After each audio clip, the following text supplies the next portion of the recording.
Ndabashuje mwese aho muri hose mugira amahoro. Nifuje rero kubasangiza umuceri uko akenshi muri twese tuwukora uko bishobora kudutera ibibazo hanyuma. Ahangaha rero nifuje kubereka abantu bamwe bakunda kurya umuceri uko babigenza. Umuceri wateguwe neza ushobora kugabanya ibibazo watera mu mubiri ndetse rwose ukabimaramo. Umuceri wacu rero twabanje turawutumbika turawuza neza nk'uko mubibona, tuwumaramo byinshi, nyuma turaza no kuwuteka tuwutogose ubire.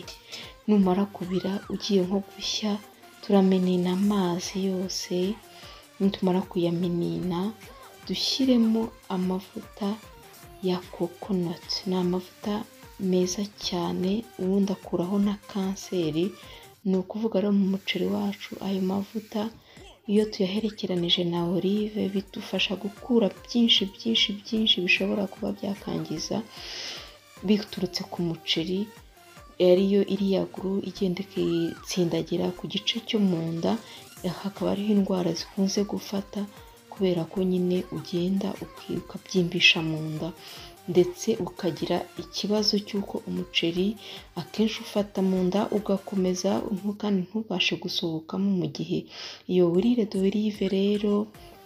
Ndetse n'ikirungo mubona dushyiramo hariya ni ikirungo cyitwa kurikuma. Ni ikirungo cyiza cyane kubera ko ari kurikuma ariyo coconut oil. Aya mavuta ya koko ni amavuta meza cyane ndetse niba abasha gukuramo uburozi nka kanseri yangiza umubiri nta kintu atabasha gukora.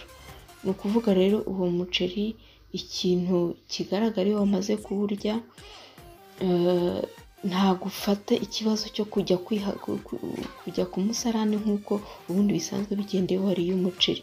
Iki rero kikaba ikimenyetso ntasigwa cyerekana yuko umuceri wacu wateguwe neza, kubera ko ntabwo uri busigare utwangiriza umubiri, ahubwo urasohoka ukomeze ahandi. Twerekeje imboga nyinshi zirimo inyanya, zirimo agatungurusumu tugashyiramo ndetse kugira dukore indyo yuzuye, agafi ka somo. Ako gasarade rero iyo gaherekeje uwo muceri nta mpungenge, nta kibazo, ubuzima bugenda neza. Mugira amahoro, murakarama, ndabashuhuje.